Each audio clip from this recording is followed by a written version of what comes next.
Pierre Lelouch, bonjour. Bonjour. Et merci d'avoir accepté notre invitation. Vous êtes un grand spécialiste des affaires internationales. Vous avez notamment occupé les fonctions de conseiller diplomatique de Jacques Chirac, secrétaire d'État également aux affaires européennes puis au commerce extérieur. Vous avez également été député du Val d'Oise et de Paris. Pierre Lelouch, vous avez fait paraître à l'automne aux éditions Odile Jacob un essai remarquable intitulé « Engrenage », au pluriel, la guerre d'Ukraine et le basculement du monde. Vous vous y élevez contre l'engrenage funeste, selon vous, dans lequel nous sommes engagés, du fait d'abord de notre soutien sans limite à l'Ukraine, un engrenage qui résulte selon vous d'une méconnaissance des dynamiques identitaires dans cet espace, mais aussi d'un moralisme qui confine parfois à l'aveuglement. Vous montrez également que cette guerre d'Ukraine a entraîné des répliques ailleurs dans le monde, entraînant ainsi une recomposition géopolitique qui doit nous inquiéter. Pierre Lelouch, est-ce qu'il est encore temps de s'en sortir, de ralentir ces recompositions, et si oui, comment ? Ça va être très complexe. L'un des problèmes de Donald Trump aujourd'hui, c'est de décrocher la Russie de la Chine. Vous l'avez vu, il a essayé de dire on va mettre des sanctions si jamais ils ne viennent pas à la table des négociations. En fait, la Russie, elle est couverte de sanctions. On va y revenir.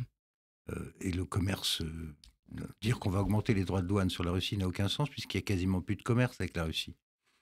Pourquoi ? Parce que ce qui s'est passé depuis 3 ans, sans qu'on l'ait vraiment pensé à l'avance, hein. Ça s'est fait, comme souvent, par l'enchaînement des événements, de la presse, des émotions.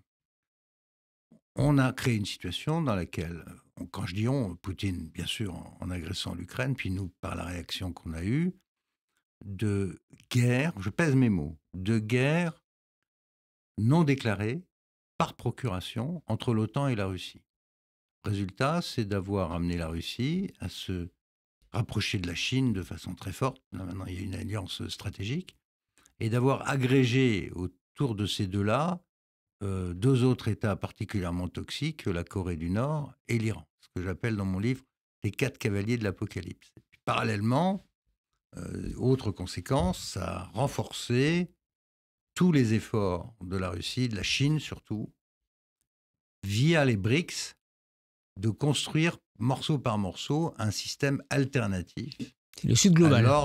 Le Sud global, à l'ordre international, occidental, construit en 1945. C'est tout ça qui découle de la guerre, qui a été en fait un accélérateur de mouvements telluriques de fond qui étaient déjà à l'œuvre dans la communauté internationale. Bien entendu, l'aspiration d'un certain nombre de pays revanchistes, révisionnistes, était déjà là. Mais la guerre a précipité la confrontation entre ces 2 mondes qu'on voit de plus en plus s'organiser avec les sanctions d'un côté, le contournement des sanctions de l'autre, le fait d'éviter de dépendre du dollar, la dédollarisation des relations internationales. Bref, il se passe énormément de choses et beaucoup ont été accélérées. Beaucoup de ces choses ont été accélérées par la guerre d'Ukraine, dans laquelle on s'est engagé pour des raisons d'abord émotionnelles, Boutcha, Irpin, les images, sans à aucun moment avoir réfléchi au but de guerre et aux conséquences. Or, Clausewitz dit que la guerre sans but ne se conçoit pas. La guerre est un moyen, et un moyen sans but ne se conçoit pas. Or, jusqu'à aujourd'hui, je vous mets au défi de me dire quel est notre but de guerre, ou même notre but de paix dans cette négociation. Il y a ceux qui veulent reprendre toutes les frontières de l'ancienne Ukraine, celle de 91. Il y a ceux qui sont prêts à transiger. Il y a ceux qui veulent aller à Moscou renverser le régime de Poutine. Enfin, il y a toutes sortes de buts de guerre, mais il est impossible de faire une guerre sans avoir une idée de la façon dont on en sort. Et pourtant, c'est ce qu'on a fait depuis 3 ans. Est-ce qu'on a pris en compte les ressorts de cette invasion russe et les lignes rouges de Poutine, comme peut-être de ses prédécesseurs dans les années 90 ? Pas du tout, mais pas du tout. Et ça pour une raison très profonde, et qui est que l'Ukraine, depuis toujours, a été une tache blanche dans la mémoire des Européens, encore plus des Américains. Personne ne savait ce que c'était que l'Ukraine. C'était au mieux une dépendance de la Russie. Dans ses mémoires, le premier ambassadeur de France en Ukraine, qui s'appelle Hugues Pernet, écrit que quand il est arrivé en Ukraine en 91, le Quai d'Orsay envisage à ce moment-là d'ouvrir un consulat. L'Ukraine vient de faire son référendum, elle est indépendante, il faut faire quelque chose. Donc on a commencé par un consulat à Kiev, quand il est arrivé avec sa femme là-bas, il n'y avait pas un Français à Kiev. Vous m'entendez? Pas un. Et moi, qui étais présent en 2003 avec Yushchenko et même décoré par lui, j'ai été au premier Maïdan, au deuxième Maïdan en 2014. J'étais le seul responsable politique français sur place. Il n'y avait personne. Après, tout le monde a découvert que c'était voilà, la façon de M. Bernard-Henri Lévy. Tout le monde a découvert l'Ukraine, pays de la liberté, qui se bat pour nous, etc., etc. En fait, il y a une ignorance crasse de ce pays, de sa complexité. Et vous insistez d'ailleurs sur l'importance de cette date de 2004 avec une série d'événements qui ont eu beaucoup de conséquences par la suite, du côté américain, mais aussi du côté ukrainien. C'est une histoire très complexe. C'est pour ça que je consacre la première partie du livre à raconter cette histoire. Parce que l'histoire de l'Ukraine, entre la Russie et l'Ukraine, c'est une vieille histoire qui remonte à 900 ans. L'Ukraine a été occupée pendant 600 ans par les Polonais, puis 300 ans par les Russes. Et a constamment essayé, enfin, ceux qui étaient les Ukrainiens, c'est-à-dire les Cosaques, ont toujours essayé de s'appuyer sur le voisin pour battre l'autre qui l'occupait. Donc ils ont passé leur temps à compter sur quelqu'un pour les sauver de l'occupant du moment. Et sur cette radio, je peux le dire, parce que beaucoup s'en souviennent, en 1941, au moment de Barbarossa, quand l'armée allemande, l'armée nazie pénètre en Russie, passe par l'Ukraine. Et là, vous avez le mouvement nationaliste ukrainien, dirigé par Bandera, qui est manipulé par l'Abwehr allemande et qui ouvertement collabore avec les Heissensgruppen, qui étaient chargés de détruire les Juifs d'Ukraine. Et donc les autorités ukrainiennes locales, y compris dans les villages, ont collaboré directement au massacre des Juifs. Naturellement, tout ça, on n'en parle plus parce que c'est l'ancienne Ukraine et qu'on considère que c'est plus du tout le sujet, mais c'est le sujet. Donc hier comme aujourd'hui, on ne peut pas le résumer, comme l'a fait notamment Thomas Friedman, que vous citez à l'éditorialiste du New York Times, dans un affrontement entre le bien et le mal. C'est beaucoup plus complexe que ça. Les mots aussi de Friedman, mais aussi de Biden. Il a fallu vendre l'idée que c'était le bien contre le mal, Hitler contre Churchill. On a découvert que Zelensky, c'était Churchill. Et qu'il fallait être du bon côté de l'histoire. Vous citez, c'est Stéphane Séjourné, l'ancien ministre des Affaires étrangères. Voilà. Donc c'est devenu cette espèce de... Mais on peut le comprendre pour un tas de raisons morales. Bien sûr que les Russes ont violé tous les systèmes internationaux, toutes les règles internationales, tout ce qu'on voudra. Mais il y a en politique, surtout en politique internationale, il y a ce qu'on appelle les intérêts vitaux d'un pays. Ou bien on les prend en compte, ou bien on les ignore. Le paradoxe dans cette histoire, c'est que l'histoire aurait pu être très différente si on avait géré la fin de la guerre froide autrement. Malheureusement, l'Ukraine est indépendante fin 91, au moment de l'éclatement de l'URSS. Et les gens se demandent qu'est-ce qu'on va faire de ce pays. Il y avait plusieurs façons d'envisager les choses. Soit elle passait à l'ouest, soit elle restait dans la zone d'influence russe, soit c'était un pont entre les deux. Mais ça allait beaucoup dépendre des relations entre les deux grands, la Russie et les États-Unis. Et au début, ça s'est plutôt bien passé. Les relations étaient amicales. On était dans un autre monde. On a signé des accords de désarmement. Et les questions ukrainiennes ont été réglées en pleine coopération entre Américains et Russes. 2 exemples. La flotte, la marine militaire russe basée à Sébastopol, eh bien, il y a eu un renouvellement de l'accord de stationnement des bateaux russes. Et moi-même, à l'époque, j'étais président de l'Assemblée de l'OTAN. J'ai vu des bateaux russes et ukrainiens sur le même quai à Sébastopol. Ça avait été réglé avec un arrangement qui devait durer jusque dans les années 2040. D'accord ? Parallèlement, il y a eu un effort conjoint des Américains et des Russes de se débarrasser des armes nucléaires en Ukraine. Il y avait 5000 armes nucléaires soviétiques encore situées sur le sol ukrainien, ce qui faisait de l'Ukraine la troisième puissance militaire au monde. Or, les Américains considéraient que c'était très dangereux. On craignait que les Ukrainiens les filent à tel ou tel pays un peu toxique. Et donc, Américains et Russes coopèrent pour rapatrier toutes ces armes en Russie, aux grandes dames d'ailleurs des dirigeants ukrainiens de l'époque, qui ont compris que si elles perdaient ces armes nucléaires, elles risquaient d'être à nouveau vulnérables aux pressions russes. C'est ce qui s'est d'ailleurs passé. Et qu'est-ce qu'on a fait ? On a signé un mémorandum à Budapest en 1994, donc 3 ans après l'indépendance, dans lequel l'Ukraine acceptez d'être dénucléarisé, rejoignez le traité de non-prolifération, et en échange, les grandes puissances signaient un document dans lequel il y a des garanties de sécurité. Autrement dit, on n'allait pas attaquer l'Ukraine. Et j'ai dans mon livre, dans les annexes, la lettre de François Mitterrand, parce que les 5 grands ont donné cette garantie. La garantie française tient en un paragraphe, complètement bidon, dans lequel on dit si jamais l'Ukraine est attaquée, on ira au Conseil de sécurité.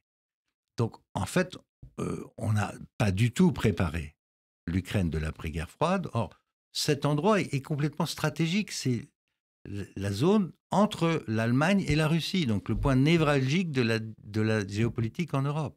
Et vous expliquez que ces réveils identitaires dans ces zones-là et ailleurs, il faut les gérer de manière institutionnelle, et sinon ça dérape. Et se donner le temps. Or, qu'est-ce qu'on a fait? D'abord, on s'est désintéressé de la Russie. On a considéré que, du côté américain, surtout que c'était devenu une puissance régionale sans intérêt et qu'il fallait s'occuper de la Chine. Et puis après, il y a eu le 2001, l'Afghanistan et autres. Donc, désintéressé de la Russie. Avec un rapprochement à ce moment-là, malgré tout, entre Bush Junior et Poutine, dans ces années 2001-2002. Oui, il y a eu des hauts et des bas. Mais en gros, si vous voulez, il y a, comme disait mon vieil ami, sénateur McCain, la Russie, c'était une grosse station d'essence avec des bombes atomiques. C'était pas un joueur mondial. Et Brzezinski lui-même n'a jamais voulu reconnaître, pensait que la Russie n'avait pas d'autre choix un jour ou l'autre que de rejoindre l'Occident. Or, pas du tout. Avec l'arrivée de Poutine, et même avant Primakov, il y avait le désir des Russes d'être à nouveau reconnus comme un grand pays. Sinon de reconstituer l'Empire, ce n'est pas l'intention de Poutine, du moins de sauvegarder ce qu'ils appellent leur étranger proche, c'est-à-dire la Géorgie, la Moldavie et bien sûr l'Ukraine, sans laquelle la Russie n'est pas une superpuissance, parce que l'Ukraine, c'est l'agriculture, c'est les mines, c'est l'industrie lourde, c'est beaucoup d'industries d'armement. Donc pour les Russes, perdre l'Ukraine, c'était la condamner à ne plus être une superpuissance. Et donc il y a 2004. Pendant ce temps-là, vous avez du côté américain, sous la pression des Européens de l'Est, l'accélération de l'élargissement de l'OTAN. Donc c'est 2004 puis 2008, et vous vous rappelez l'opposition en 2008 à la proposition l'ambition de Bush Junior d'élargir l'OTAN à la Géorgie, à l'Ukraine en 2008. Il y a l'opposition forte du duo franco-allemand Sarkozy et Angela Merkel. Parce que ce qui s'est passé pendant les années 2000, c'est que peu à peu, ça se tend entre Américains et Russes, et la relation devient très, très compliquée. Après la Yougoslavie, les Russes pensent qu'on ne les respecte pas. Et en 2007, à la conférence de sécurité de Munich, Poutine arrive et fait un discours incendiaire disant on n'accepte pas la domination américaine. Il faut changer ça. On a beaucoup revu après février 2022, ce fameux discours. Et à l'époque, le discours passe inaperçu. Tout le monde s'en fout un peu de ce que dit Poutine. Sauf qu'en 2008, donc, Bush veut terminer son deuxième mandat en clôturant l'épisode de l'élargissement de l'OTAN. Qu'est-ce qui reste? Il reste la Géorgie et l'Ukraine. On a inclus à peu près tout le monde, sauf la Géorgie et l'Ukraine. Donc, le sommet de Bucarest, c'est celui où on dit que l'Ukraine va entrer dans l'OTAN. Ukraine, Géorgie, les lignes rouges de Poutine et de la Russie. Et à ce moment-là, Sarkozy et Merkel, fort justement, disent si vous faites ça, il y aura une guerre. Et dans ce genre d'affaires, quand il n'y a pas un accord, on trouve le plus mauvais des compromis possibles, rédigé d'ailleurs par un diplomate français qui compte parmi mes amis. Il a fait ce qu'il a pu, mais enfin le document, qu'est-ce qu'il dit le document? Il dit que l'Ukraine et la Géorgie ont vocation à rentrer dans l'OTAN, mais ce n'est pas pour tout de suite. Autrement dit, les Russes comprennent qu'ils ont perdu, l'Ukraine va rentrer dans l'OTAN, et en même temps, l'OTAN ne protège pas l'Ukraine. Donc c'est la pire des situations possibles d'être dans cette phase où ils vont rentrer dans l'OTAN, mais ils sont vulnérables. Et là, on le verra d'autant plus 15 ans plus tard, en 2023, avec Biden qui ferme la porte. Alors oui, c'est ça l'ironie de l'histoire, c'est que après la Crimée, après le début de l'invasion de 2022, là, les Américains disent non, ils ne rentreront pas. Pourquoi? Parce que c'est dangereux, il y a la guerre. Donc il est hors de question de faire rentrer l'Ukraine dans l'OTAN. Et aujourd'hui, dans les négociations qui vont commencer cette année, les Russes ont déjà gagné ce point. C'est-à-dire que le point fondamental pour eux depuis le début, l'Ukraine ne peut pas rentrer dans l'OTAN. Voilà, pas passer à l'ouest. On aurait dû le rappeler avant 2023, avant 2022. Mais bien entendu, il fallait trouver le moyen d'abord de garder l'intégrité territoriale de l'Ukraine, ce qu'on aurait pu faire en négociant un statut de neutralité comme l'Autriche, comme la Finlande à l'époque. Mais la Finlande a perdu sa neutralité à cause de la guerre, avec un système d'échange économique des deux côtés, puisque l'Ukraine, en plus, c'était le transit du gaz russe vers l'Europe. Donc ça aurait pu être fait si on s'en était occupé. Mais encore une fois, qui s'intéressait à l'Ukraine à ce moment-là? Pas grand monde. Les Européens avaient d'autres soucis, c'est-à-dire la Russie, acheter du gaz à bon marché. Toute l'économie allemande était fondée sur le gaz bon marché russe. La gauche, la droite, les Verts, tout le monde était sur... Il fallait couper le programme nucléaire, donc on était absolument shooté au gaz russe bon marché, qui était la base de la capacité d'exportation industrielle de l'Allemagne vers la Chine. Donc l'Allemagne achetait du gaz russe, nous, on faisait des fusées russes à Kourou, on était en train de leur vendre des bateaux de guerre Mistral parce que c'était... et on avait investi quelque chose comme 25 milliards d'euros en Russie. On était devenu le premier employeur en Russie, quand même, étranger, la France, avec des grandes chaînes, le Roi Merlin, la grande distribution, Total, j'en passe, et des meilleurs. Donc, l'Ukraine n'était pas sur notre écran radar, pas plus qu'aux États-Unis, jusqu'à l'arrivée de Trump et de la bagarre entre Trump et Biden, parce que le fils Biden, comme vous le savez, avait été recruté par une société gazière ukrainienne, parce que la corruption en Ukraine est une tragédie, et donc ils avaient mis la main sur le fils Biden, et Trump l'a su, enfin bref, c'est devenu une affaire de politique intérieure. Pierre Lelouch, vous parliez d'accélération, d'accélérateur tout à l'heure. Est-ce qu'aujourd'hui, Donald Trump peut être un catalyseur du retour à la diplomatie? Ah mais certainement, parce que il y a un choc, il y a un effet de souffle de sa réélection, parce qu'il a indiqué qu'il n'a pas envie de continuer à financer cette guerre. Il a dit, vous avez vu la phrase au moment du discours d'investiture, moi je préfère, j'en ai assez de dépenser de l'argent pour défendre les frontières des autres, alors qu'on n'est même pas foutu de défendre les nôtres. Il pensait à son... Qu'il avait déjà dit Voilà, son fameux mur au Mexique. Donc pour lui, la priorité, c'est le mur à la frontière sud et pas à la frontière de l'Ukraine. Cela étant, ça ne va pas être simple parce que il y a eu 1 million de tués et de blessés des deux côtés, parce qu'une partie de l'Ukraine, ce que les Russes appellent la Novorossia, c'est-à-dire les terres colonisées par Catherine II, la Crimée et le Donbass, il est hors de question qu'ils les rendent. Donc il va falloir accepter une sorte de partage à la coréenne. Ça pourrait devenir un conflit gelé? Dans le pire des cas, oui. Comme disait Jacques Bainville, après la Première Guerre mondiale et le traité de Versailles, le pire serait de refermer la plaie en laissant l'infection dedans. Donc il faut essayer de trouver un accord de cessez-le-feu, puis un accord de paix qui fasse que la guerre ne reprenne pas. Mais ça va être compliqué à faire. Il faudra d'abord faire acter le fait que la guerre s'arrête, ensuite démilitariser la zone de cessez-le-feu, ensuite consacrer le statut de neutralité de l'Ukraine, mais lui permettre de rentrer dans l'Union européenne, ce qui était prévu. Alors, je mets une parenthèse, parce qu'une des choses qu'on ne sait pas, c'est que quelques jours après le début de la guerre en 2022, les Russes et les Ukrainiens ont négocié la paix pendant 2 mois, jusqu'au mois d'avril 2022, où il y avait quasiment un accord. Il faudrait détacher la question de l'intégration à l'OTAN de celle de l'entrée au sein de l'Union européenne. Et en 2022, les Russes avaient acté l'entrée de l'Ukraine dans l'UE, alors que c'était une des causes du Maïdan de 2014. Donc ils avaient bougé sur ce côté-là. Mais il reste beaucoup de questions en suspens. La ligne de cessez-le-feu, les garanties de sécurité, et puis les Russes vont demander naturellement la levée des sanctions contre eux, et puis surtout des limites au niveau d'armement de l'Ukraine. Donc tout ça va être très compliqué à régler, mais il n'est pas exclu que les Américains y arrivent. Il y a une sorte de parfum de Yalta, qui est en Ukraine, en Crimée, pardon. Il y a une sorte de parfum de Yalta qui flotte autour de cette affaire. On voit bien la tentation de Trump et de Poutine de régler ça entre grands chefs. Dans un article paru...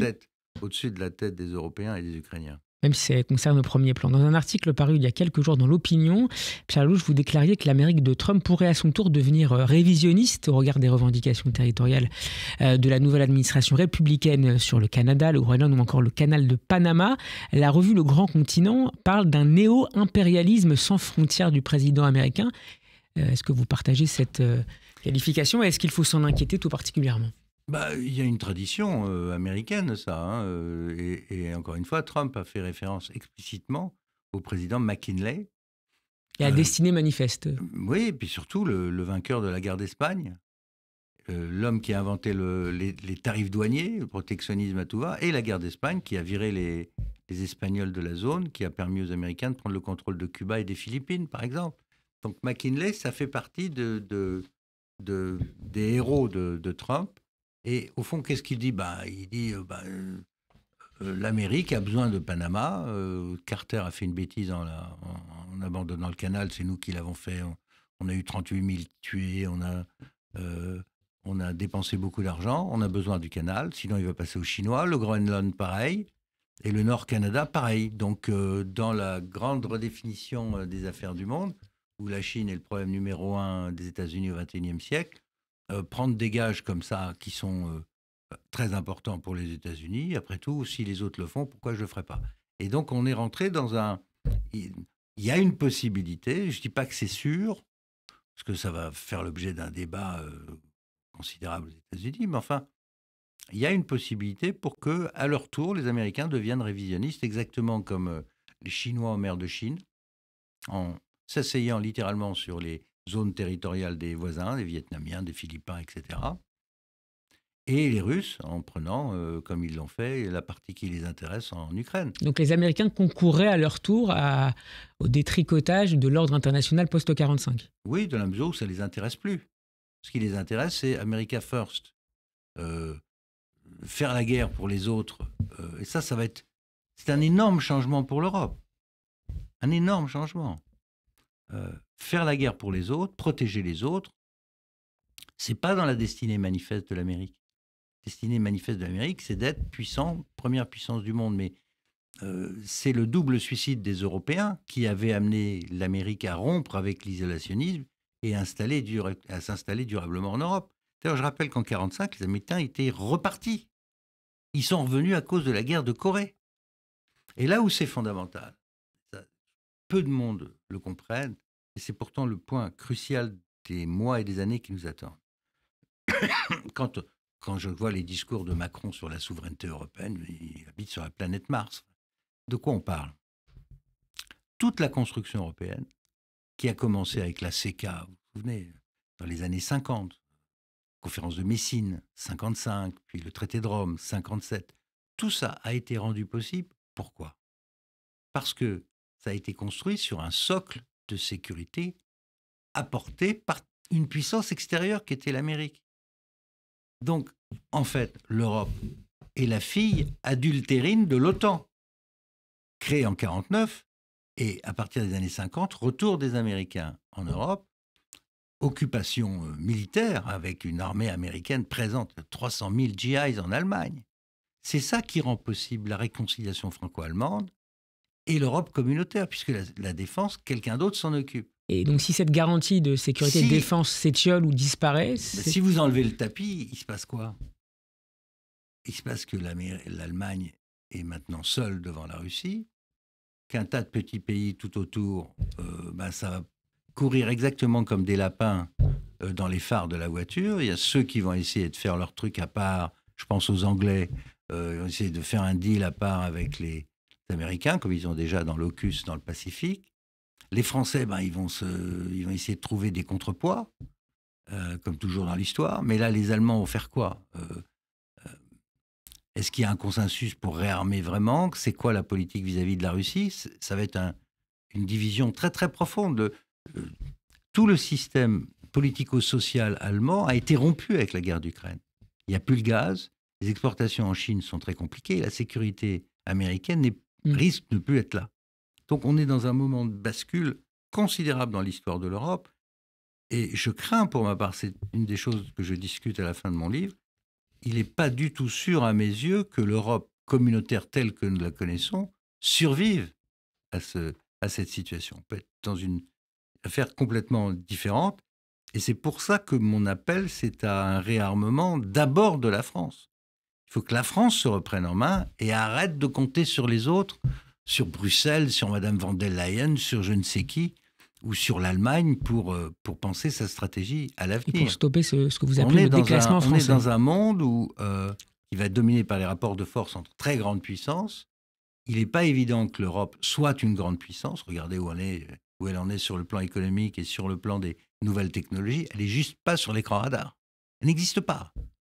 Donc après, la question, c'est est-ce que les États sont encore suffisamment résilients pour reprendre le cours de l'histoire? Et c'est ça mon appel aux dirigeants français et aux Français, c'est réveillez-vous. Et je ne suis pas du tout sûr que la réponse soit à Bruxelles. Elle est de toute façon d'abord à Paris. Il nous reste 5 minutes, Pierre Louche, avec encore beaucoup de questions et de réponses à écouter. On parlait tout à l'heure de la politique des sanctions, cette panacée utilisée par les démocraties qui n'ont ni les moyens militaires de leurs bonnes intentions, ni la moindre volonté d'y recourir. C'est une citation que vous rapportez dans le livre de l'ancien ambassadeur aux États-Unis, Gérard Haro. Je voudrais qu'on parle de l'Iran, justement, à propos de ces sanctions. Les 3 États signataires de l'accord de Vienne de 2015, à savoir la France, l'Allemagne et la Grande-Bretagne, devraient-ils activer, selon vous, le mécanisme du snapback contre l'Iran au regard des violations du dit accord par la République islamique d'Iran? Précisons pour nos auditeurs que la résolution 2231 du Conseil de sécurité des Nations Unies est exécutoire jusqu'en octobre prochain. Est-ce que c'est le moment ou jamais? C'est trop tard, de toute façon. On est dans une configuration... Vous savez, ce qui avait rendu possible l'accord sur le nucléaire, le fameux JCPOA de 2015, c'est le fait que tout le monde était dans le même bateau, y compris la Chine et la Russie. Dans la mesure où nous avons divorcé à cause de la guerre de la Chine et de la Russie, il n'y a plus de consensus au niveau des 5 grands pour accompagner la dénucléarisation de l'Iran. Et le problème, c'est que vous ne pouvez pas faire un snackback tout seul si les Russes et les Chinois ne suivent pas. Or, l'Iran est devenu un fournisseur d'armes très important pour la Russie, de missiles, de drones, etc.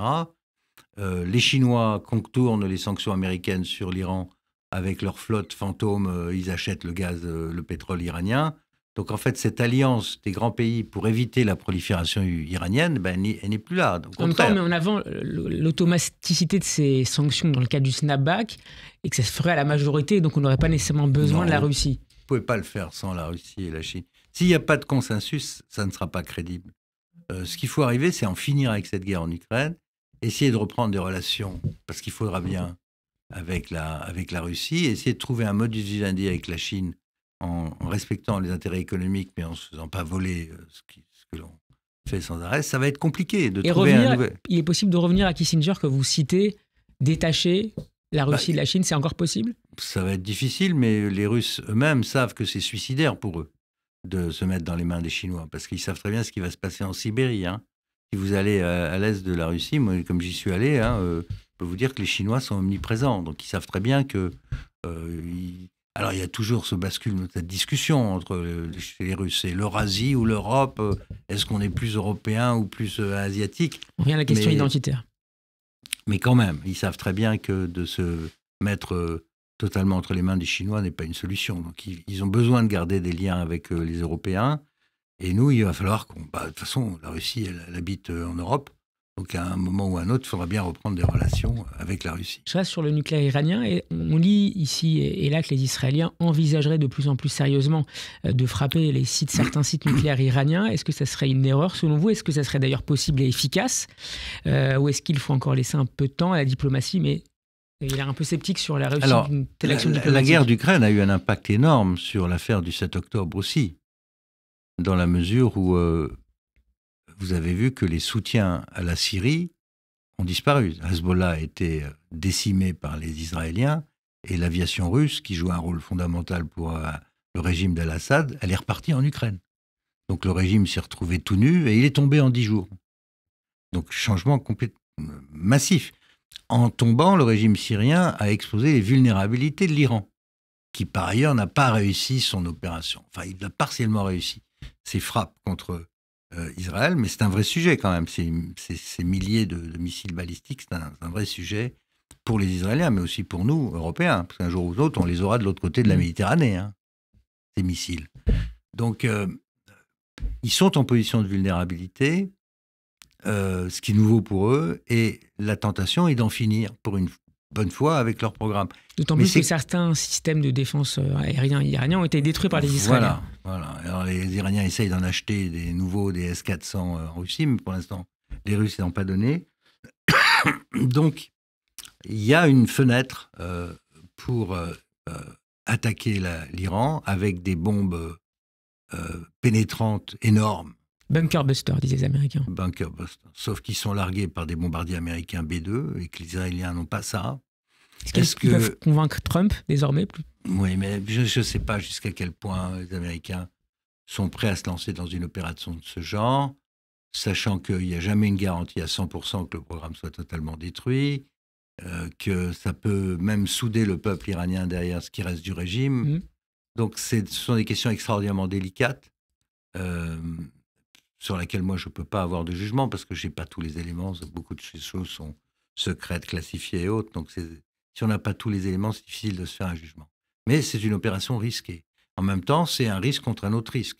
Un Iran nucléaire aura des conséquences gravissimes sur la prolifération nucléaire dans la région du Proche-Orient. Parce que l'Iran nucléaire, moi je l'ai testé avec les chefs d'État de la région.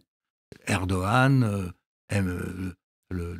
l'émir d'Abu Dhabi, tous les Égyptiens, tous les chefs d'État avec qui j'ai évoqué la bombe iranienne, vous dites si l'Iran a la bombe, moi je fais la bombe.